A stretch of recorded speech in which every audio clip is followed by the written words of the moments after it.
What are the three key fantasy football questions facing the 2023 Kansas City Chiefs ahead of their training camp? It's time to break it down right here and right now, including Patrick Mahomes' upside, as we begin another edition of Locked On Fantasy Football. You are Locked On Fantasy, your daily NFL fantasy podcast. Part of the Locked On Podcast Network, your team every day.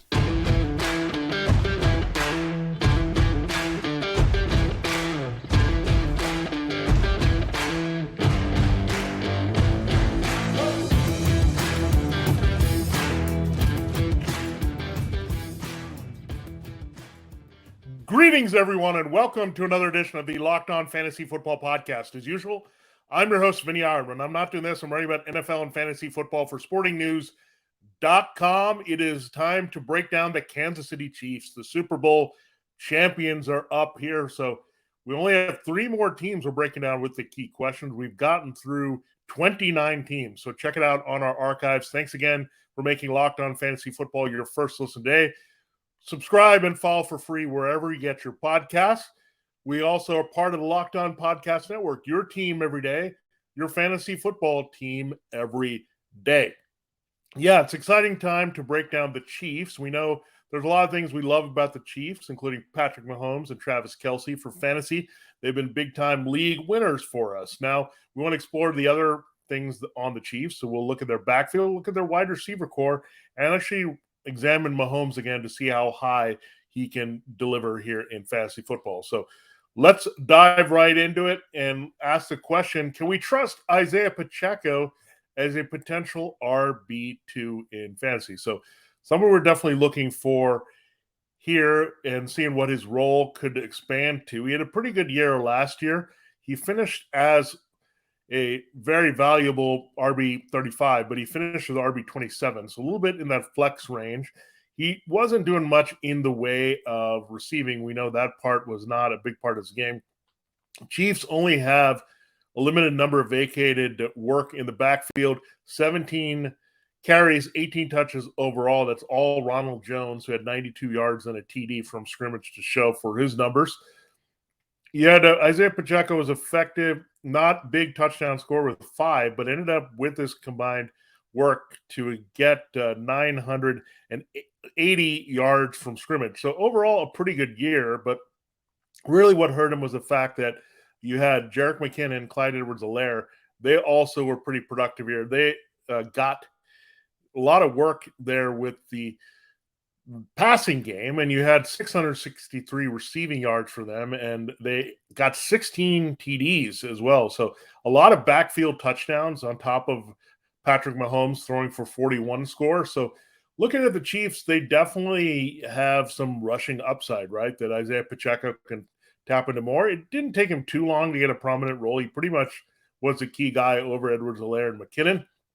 McKinnon scored a lot of touchdowns, a high number for being a receiving back, and did it that way. Pacheco was their finisher near the goal line, and that should be a bigger role right out of the gate here. I think clearly he is their number one, and Edwards-Helaire is kind of the swing a backup right now that he can do a little bit of everything, catch the passes, play on early downs, finish.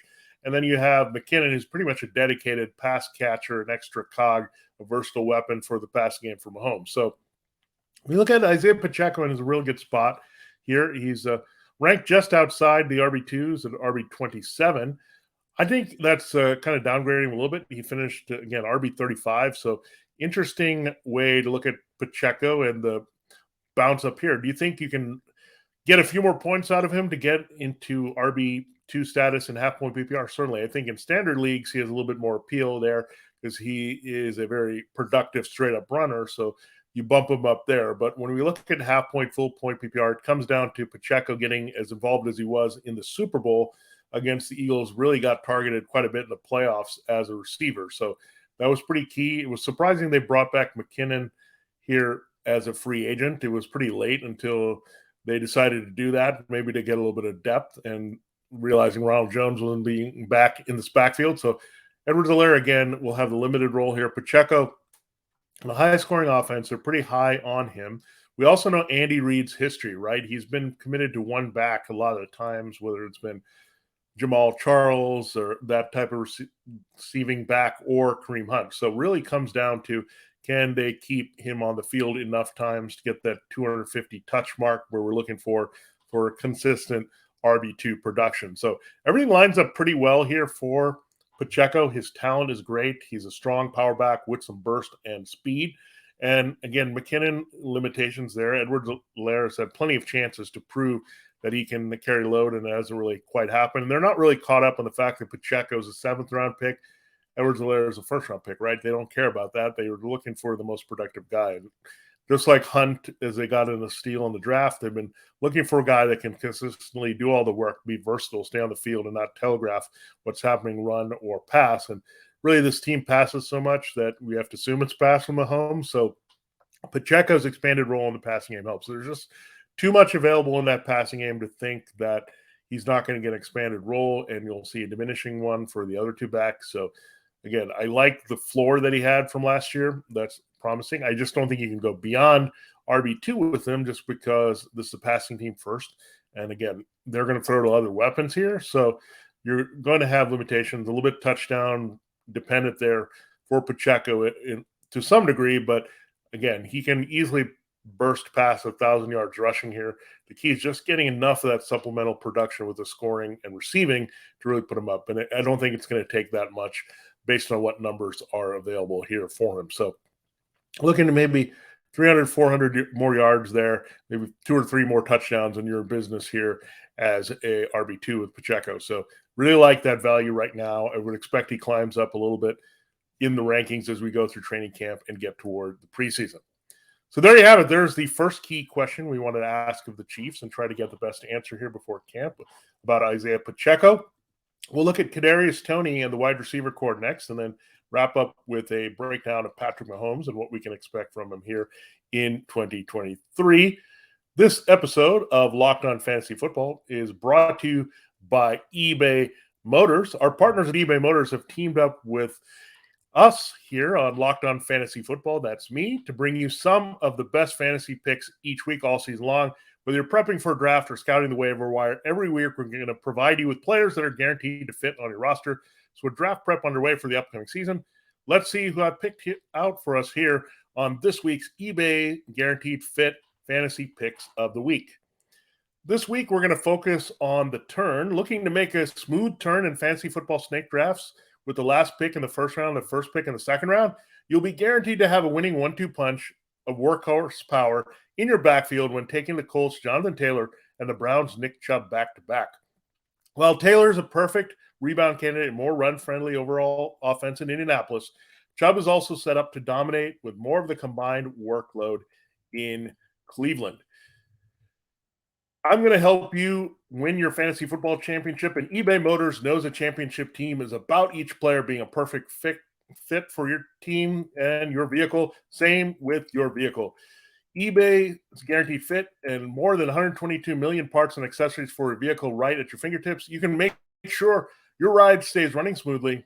Air filters, brakes, batteries, taillights, alternator, shock struts, you name it. eBay Motors has it, and they'll make sure it's the right fit. Perfect fit, guaranteed fit for your car, because eBay Guaranteed Fit helps you understand exactly what part you need for your vehicle the first time. So go forth, switch gears, crank that AC up, and say goodbye to sweating if your ride needs a little fixing up. Because now you know you'll always be set up for success from the get-go. With eBay Guaranteed Fit, everything your vehicle is calling for is just a click away at eBay Motors. For the parts and accessories that fit your vehicle, just look for the green check mark. Get the right parts, the right fit, and the right price at ebaymotors.com. Let's ride. eBay Guaranteed Fit, only available to U.S. customers. Eligible items only. Exclusions do apply. All right, it is time to continue the show here on Locked On Fantasy Football, and we're breaking down the Super Bowl champion reigning Kansas City Chiefs here. The next key question we want to ask, Kadarius Toney, what's his upside here in this offense replacing Juju Smith-Schuster as the top target? Well, let's look at the Chiefs. 152 vacated targets from last year. A good chunk come from Juju Smith-Schuster. We know that. He had 101 of those targets, 78 catches, 933 yards, 3 TDs. Overall, in half-point PPR, when you look at games played over the course of the season, wide receiver 29. So he finished as a pretty valuable wide receiver 3 in a lot of leagues. But when you look at the average scoring in half-point PPR, when you account per game, he was the wide receiver 40, so just outside the wide receiver 3s in the top 36 there. Now, the other significant person out of this mix is Mecole Hardman. He's now with the Jets and Aaron Rodgers. He had 34 targets, caught 25 for 297 and 4. So what you're looking for here that's available, 103 catches off 135 targets, 1,230 receiving yards and 7 TDs. And we know this is a high passing volume team, so those numbers should be the same here with Patrick Mahomes pushing that 5,000 yard mark once again. So some numbers to definitely build off of. You look at Marquez Valdes-Scantling, he was the next best receiver last year. He was more of the big play threat. 42 catches, 687 yards, and 2 TDs. In limited time, Kadarius Toney was very effective. He caught 14 of 17 targets for 171 yards and 2 TDs. Now, not a lot from Sky Moore, of course. He would be the third starter you're looking at here in the 11 personnel for the Chiefs, complementing Travis Kelce. We know he's the alpha overall. 22 of 33 targets, 250 yards for Moore. So you add that quite a bit up between MVS and Moore and what's vacated with Juju Smith-Schuster and Hardman and what Toney did in a short period of time. He's in really good shape. Now, interesting, if you look at the rankings, here's how they break down. You have Kadarius Toney. He's at wide receiver 40, so right where Juju Smith-Schuster finished in half-point PPR. According to the experts, that's where they're putting Kadarius Toney. Wide receiver 59, that's the designation for Sky Moore. So way down there as a wide receiver 5. And going beyond that as a wide receiver 7 is at wide receiver 73 in the rankings is Marquez Valdes-Scantling. So I think that's a little low here, wide receiver 40, given that he's going to eat up Toney is some of the Moore's work. I think for sure he is interchangeable with Moore. He's going to make some of the big plays that MVS does, and also that Juju Smith-Schuster production that you can add to his total. So you're looking at a good shot, outside shot at a 1,000-yard season, maybe 6 touchdowns here for Kadarius Toney. That's what's available here, and he should be treated as the number 1 because he has the most comparable skill set to what they had in Hardman and Hill with the speed, quickness, and versatility. So I think this is a good sleeper to target. Again, they need somebody to really deliver. And you did get those good returns, even though if you average it, you got a wide receiver 40. You still, over the course of the season, you got a wide receiver 3 value behind Travis Kelce, which was pretty important and significant there last year. So again, Toney just has a ton of talent. He was a first-round pick. He fits this offense to a T. Moore still maybe getting his feet wet. MVS is limited to being a deep threat. Toney can do a little bit of everything here, and the versatility lighting up and working short to intermediate after the catch damage as well. So I think Toney undervalued as wide receiver 40. He's one of the better wide receiver 3s you can target on the board because the offense, the quarterback, and the skill set and talent that he has here. So again, don't sleep on him. I think you also look at Rashee Rice and Richie James. Those are actually going to hurt the values of those other guys, Moore and MVS, a little bit more than Toney, because again, James has been a pretty reliable veteran slot here in a couple stops, San Francisco and with the Giants last year. Rashee Rice is a rookie, and he could have a hard time seeing significant action on the field, much like Moore as a rookie last year as well. So not two guys that are going to cut into more depth targets and more challenges for the workload of MVS and more than Toney. So everything's lining up really well for him to deliver as a wide receiver 3 in all formats in 2023. All right, our final question, we will look at our quarterback, Patrick Mahomes, and see when you should draft him overall. It's an interesting thought here as the QB1 on the board. Thanks again for making Locked On Fantasy Football your first listen every day. Every day, we will have a look next at the Las Vegas Raiders, and then we'll close our look at the key questions for all 32 teams with our last team from the AFC West in alphabetical order. That will be the Los Angeles Chargers. So good finish up to the week here. We'll start looking at position and give you some updates there. We'll get some news and notes and some position rankings updates for you next week there on the show. So a lot of good stuff coming in terms of draft prep, but it's good to get all 32 teams in before the heart of training camp opens there. So looking forward to that. We're part of Locked On Podcast Network, your team every day, your fantasy football team every day as well. It's time to close the show and ask the last key question we have of the Kansas City Chiefs. When should you draft Patrick Mahomes, and what are his chances of finishing as the QB1 again? Well, last year was his second big season after his QB1 finish as NFL MVP in 2018. He had 5,097 yards, 50 touchdowns, 12 interceptions, 272 on the ground, and 2 in 2018 when he won the MVP the first time. This time he made the sweep of regular season and Super Bowl MVP in 2022. 54-50, a nice number there for the passing yards, 41 touchdowns, so 9 less than that big year 2018, 12 TDs. But the biggest thing that helped him here, 358 rushing yards, so that bumped up his numbers. And he had 4 TDs. So he had that 52 combined TDs, still had 45 last year, but the yardage was significantly more overall. He had a good chunk there, 300 plus more with the passing and a good 80 more with the rushing on top of the scoring there on the ground. So Mahomes had 2 big years as a QB1. Jalen Hurts, if you look at the average scoring, was a little bit higher, but he wasn't available for some key weeks down the stretch where we know Patrick Mahomes was pretty durable as well. Absolutely, if he can finish as the QB1 again, not much has changed here with the Chiefs. Just a little bit of difference between Juju Smith-Schuster and what they have now at wide receiver. But Travis Kelce is still in his prime. The offensive line is looking really good with different pieces up front here. And you also have a running game that complements, but still it's a pass-heavy, pass-first team. Now, interesting to look at the disparity here between Patrick Mahomes and his ranking here in half-point PPR, according to the experts on Fantasy Pros. It's 32. That seems low. That does make sense because his ADP is actually 17th. So he's been going on average as a mid-second round pick in 12-team leagues. And that makes a little bit more sense. The interesting thing is Josh Allen is still going ahead in terms of ADP at 16 ahead of Mahomes. I just don't see that because, again, Josh Allen is a little bit more volatility. Mahomes is a little bit more reliable just with all the numbers he's going to put up. And we saw the absence of Tyreek Hill didn't really affect too much. Jalen Hurts is great, but again, the durability issues are going to be there with slightly running-dependent quarterback, more running-dependent than Mahomes here. So when you look at it overall, Mahomes is the safest QB pick. When you look at Allen and maybe the ups and downs he can have, you look at Hurts, again, just a running quarterback in general, a little bit smaller of a frame. We'll see if that comes to impact, but I think it's okay to go with Mahomes as early as the turn, and we'll talk about that. The turn is not a bad spot. We looked at Jonathan Taylor and Nick Chubb potentially being available there for a nice little RB1, RB2 combination if you can get it. But Mahomes is also not a bad idea when you look at 12 or 13th pick because, again, you're not going to get that shot at Mahomes there later in the draft. And, again, he's just so reliable. And if you're going 0 RB or you're going loading up on other positions first or just looking for best player available, Mahomes, I think, comes into focus just because of the reliability. You know what you're going to get.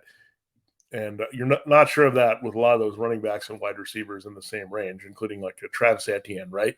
Mahomes just feels a little bit more comfortable as a pick there. So I think you can be more aggressive. 32 is just where he's going to be put by the industry because, again, he's a quarterback. But you have to also be realistic that he's going to go pretty higher than that. And 17, I think that's a little conservative. I think you can go more aggressive to get Mahomes. And even if it's a few spots ahead of Hurts and Allen, because he's a little bit safer. He has a high floor as well. So if something happens there, I just think Mahomes will still finish no lower than QB3, where I could see Hurts or Allen falling a little bit with some guys such as Lamar Jackson and Joe Burrow behind them. So something to keep in mind. Mahomes definitely a safe pick as high as 12 or 13 in your draft, just the nature of quarterback here. So again, I'm expecting big things. Can he get to the 40 touchdown mark? Absolutely. Again, that's a given. I think 5,040 is where you're going to look at him going forward here. And we love the running. He's taking more of that improv approach here. He's cutting down on the interceptions again. He had a bit of an off year the year before, but really back on track as he kind of adjusted to say, look, the big plays are not going to come, force it downfield to Tyreek Hill. I'm going to let them happen after the catch, let them happen on the second and short opportunities. So Mahomes is in business. He's in his prime. He's rolling. He is the guy, elite fantasy option you're looking for. And again, he's that good at quarterback to demand a end of first round or early second round pick in fantasy football. So there you have it. There's a breakdown of the 3 key questions facing the Kansas City Chiefs for fantasy football in 2023. Thanks again for making Locked On Fantasy Football your first listen every day. Every day, again, we will come back with a look at the Raiders and Chargers here to close out the week over the next 2 shows. So all 32 teams will be in the books. If you missed any of them previously, they're all up there on our archives. For Locked On Fantasy Football, this has been Vinnie Iyer. Have a great rest of your day, and we'll check you out next time with the Raiders.